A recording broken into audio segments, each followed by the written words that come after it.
जयंती मंगला काली भद्रकाली कपालिनी दुर्गा क्षमा शिवा धात्री स्वाहा स्वदा नमोस्तुते। सर्वेभ्यो नमो नमः। मैं साहिल शास्त्री पुनः एक बार आपके समक्ष उपस्थित हुआ हूँ नवरात्रों के इस शुभ अवसर पर माँ चंद्रघंटा के अवतार की कथा बतलाने के लिए। तृतीय शक्ति का नाम माँ चंद्रघंटा है।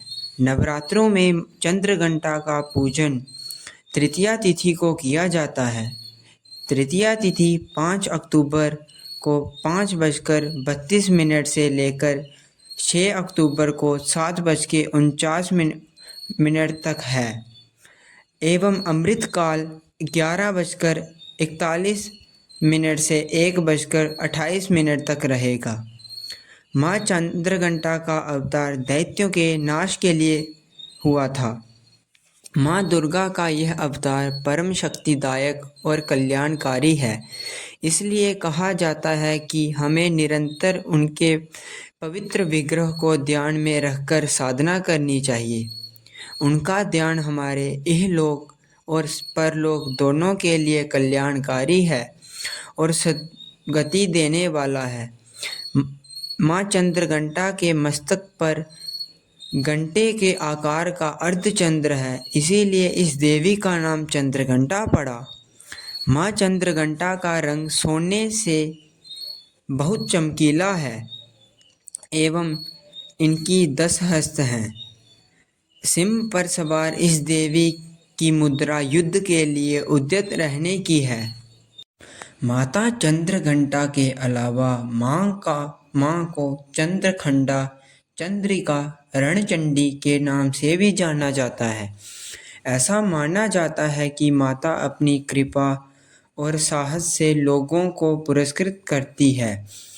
इनकी कृपा से इनके भक्तों के सभी पाप कष्ट, शारीरिक कष्ट, मानसिक क्लेश एवं भूत प्रेत बाधा भी दूर होती है। आइए सुनते हैं माँ से जुड़ी पौराणिक कथा। प्राचीन काल में देवताओं और असुरों के बीच बहुत लंबे समय तक भयानक युद्ध हुआ।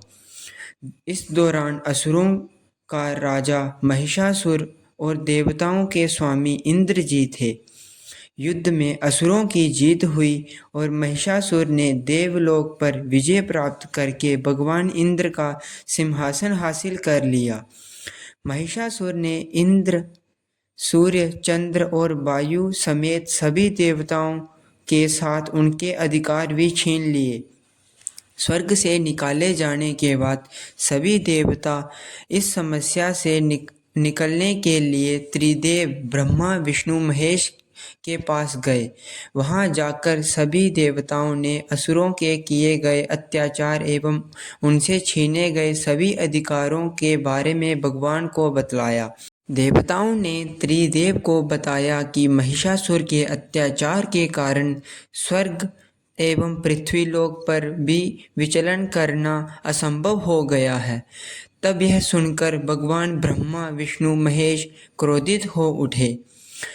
क्रोधित होने पर उन तीनों भगवानों के मुख से एक ऊर्जा उत्पन्न हुई। वह ऊर्जा जाकर देवताओं के शरीर से निकली ऊर्जा से मिल गई। यह ऊर्जा 10 दिशाओं में व्याप्त होने लगी।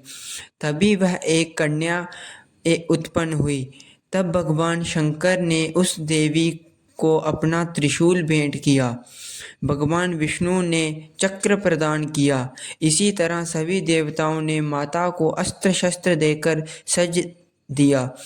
इंद्र ने भी अपना वज्र और इरावत हाथी माता को भेंट किया। सूर्य ने भी अपने तेज तलवार और सवारी के लिए शेर प्रदान किया। तब देवी चंद्रघंटा सभी शस्त्रों को लेकर महिषासुर के साथ युद्ध करने के लिए युद्ध भूमि में आ गई। उनका यह विशाल रूप देखकर महिषासुर भय से कांप उठा। तब उसने अपने सेना को मां पर हमला करने के आदेश दिया, परंतु महिषासुर की विशाल सेना क्षण भर में माता के कोप से नष्ट हो गई। तथा माता ने राक्षसों के समूह का संघात करने के लिए धनुष की टंकार को दहाड़ा, वैसे ही माता के सिंह ने भी दहाड़ना शुरू कर दिया। और तब माँ ने घंटी के शब्द से उस ध्वनि को और बढ़ा दिया, जिससे धनुष की टंकार, सिंह की दहाड़, घंटी की ध्वनि से संपूर्ण दिशाएं गूंज उठी। उस भयंकर शब्द और अपने प्रताप से देवी ने दैत्यों के समूह का नाश कर दिया, देवताओं को विजय दिलाई। इसी तरह माँ चंद्रघंटा ने असुरों का वध किया और देवताओं को अभिदान देते हुए अंतर्ध्यान हो गई। यह थी माँ चंद्रघंटा की कथा। माँ चंद्रघंटा का मंत्र कुछ इस प्रकार से है। ओम ऐं श्रीं शक्त्यै नमः। पिंडज परभरारूढ़ा चंद्रकोपास्त्रकैर्युते प्रसादतनुते महमं चंद्रघंटेति विश्रुता। माँ चंद्रघंटा का शक्ति मंत्र कुछ इस प्रकार से है। या देवी सर्वभूतेषु माँ चंद्रघंटा रूपेण संस्थिता। नमस्तस्यै नमस्तस्यै नमस्तस्यै नमो नमः। जय माता दी। धन्यवाद।